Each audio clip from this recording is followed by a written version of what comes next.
जय बड़ी माता, जय महाकाली। हे माँ आदि शक्ति महाकाली, आपके आदेशानुसार आपने शिवलिंग का निर्माण क्यों और किस लिए करवाया, ये मैं लोगों को बताने जा रहा हूँ। ब्रह्मांड के स्वामी ब्रह्मा जी के द्वारा उत्पन्न संतान काम की भावना लोप थी, क्योंकि वह एक पुरुष द्वारा उत्पन्न हुए थे। ब्रह्मा जी के सारे संतानों में एक दक्ष प्रजापति ही था जो संतान उत्पन्न कर सके। बाकी सब संतानें ऋषि बनकर ब्रह्मांड में विचरण करने लगे। दक्ष प्रजापति के द्वारा माता सती को अपमानित करने पर तब माता सती ने यज्ञकुंड के सामने अपने शरीर को त्याग दिया। भगवान शंकर क्रोधित होकर दक्ष प्रजापति को काट डाला और उनके राज्य को छिन्न भिन्न कर दिया। पिता शंकर अपनी पत्नी सती के शव को लेकर तीनों लोकों में आकाश में विचरण करने लगे। यह देखकर देवताओं में निराशा की भावना दौड़ पड़ी। सारे देवता त्राही त्राही करने लगे कि अब सृष्टि का सृजन कैसे होगा। परम पिता भगवान शंकर स्त्री के मुंह में आसक्त होकर उनके नेत्रों से आंसू गिरने लगे। देवताओं ने इस हालात को देखते हुए भगवान विष्णु से अनुरोध किया कि वे भगवान शंकर को रोकें। तब भगवान विष्णु ने अपने चक्र से माता सती के शव को काटकर छिन्न भिन्न कर दिया।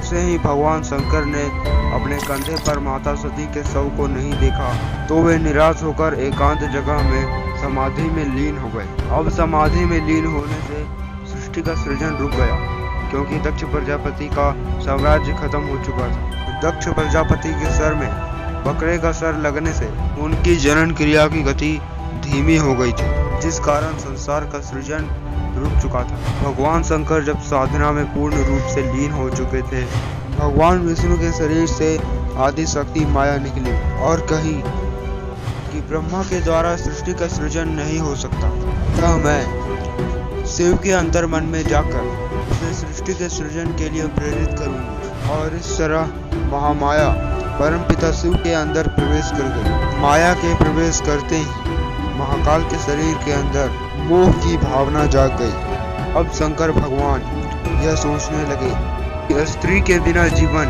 निरर्थक है। क्योंकि भगवान शंकर त्रिकालदर्शी थे, वह ये सोचने लगे कि इस मोह में मैं आया कैसे, मेरे अंदर स्त्री की चाहत कैसे जाग गई। तभी भगवान शंकर के अंतर मन से महामाया आदि शक्ति निकली और शंकर भगवान की आंखें खुल गई। उन्होंने महामाया माता को देखकर प्रणाम किया और महामाया शंकर भगवान से बोली कि हे महाकाल, ये सृष्टि अभी आधी भी सृजन नहीं हुई और तुम साधना में लीन हो गए। ब्रह्मा से उत्पन्न की गई सारी संतानें कामहीन निकले, इसलिए सृष्टि का सृजन अब ब्रह्मा द्वारा संभव नहीं। ब्रह्मा को ब्रह्मांड ही संभालने दो। तब प्रभु शिव बोले, हे माते, मेरे लिए क्या आदेश है। तब माता बोली, हे महाकाल, तुम एक चिन्ह का निर्माण करो जिनमें स्त्रीलिंग और पुल्लिंग दोनों का मिलन हो और उसको इस पृथ्वी में स्थापित करो और इसकी पूजा करो। इसकी पूजा करने के बाद इससे एक तेज उत्पन्न होगा जो इस सृष्टि में स्त्री पुरुष पशु पक्षियों को जनन क्रिया के लिए प्रेरित करेगा और इस तरह सृष्टि का संचार संभव हो पाएगा। इस तरह भगवान शंकर ने एक चिन्ह बनाया जिसे आज हम लोग शिवलिंग कहते हैं। शिवलिंग का अर्थ है शिव जी का चिन्ह। शिवलिंग से आज भी एक अदृश्य शक्ति निकलती है जो पूरे संसार के प्राणियों को जनन क्रिया के लिए प्रेरित करती है। शिवलिंग की पूजा करने से प्राणियों में कभी संतानहीनता नहीं होती और स्त्रियां बांझपन का शिकार नहीं होती।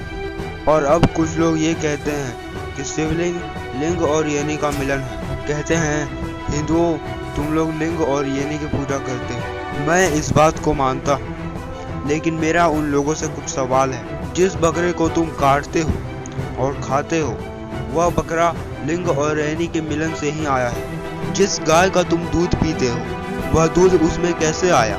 वह दूध भी लिंग और योनि के मिलन से ही आया है। यहाँ तक कि तुम भी पैदा हुए तो लिंग और योनि के मिलन से ही पैदा हुए। तुम कोई आसमान से नहीं टपके हो। यहाँ तक कि जिस फल को तुम खाते हो, वह उस फूल के स्त्रीलिंग और पुल्लिंग यानी पुंग केसर और स्त्री केसर के मिलने से ही बना है। यह शिवलिंग की ही शक्ति है जो स्त्री और पुरुष को ना चाहते हुए भी सामने ला देती है। शिवलिंग से निकली हुई अदृश्य शक्ति ही स्त्री पुरुष के ना चाहते हुए भी जनन क्रिया के लिए मजबूर कर देती है। इस सृष्टि में जितना भी वस्तु आपको दिख रहा है उन सभी का निर्माण कहीं न कहीं जनन क्रिया से ही हुआ। यह मैं इसलिए कह रहा हूँ कि जितने भी आविष्कार हुए उनका आविष्कार करने वाला स्त्री या पुरुष जनन क्रिया के द्वारा ही इस धरती पे आया। इंसान को जरूरत पड़ी तब उसने निर्माण किया।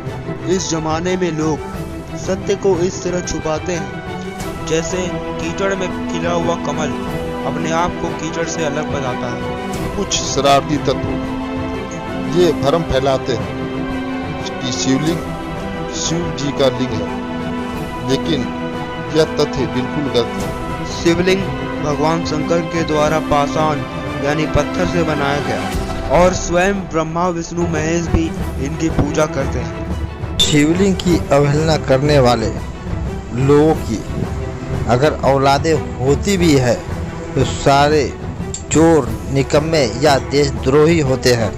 वह उनके संतानें उनके हित में कोई भी काम नहीं करती। लिंग की अवहेलना करने वाले स्त्री या पुरुष कभी सुखी नहीं रह सकते। जो स्त्री या पुरुष शिवलिंग की पूजा सच्चे मन से करते हैं या कभी बांझपन का शिकार नहीं हो सकती और पुरुषों में कभी संतानहीनता नहीं आ सकती।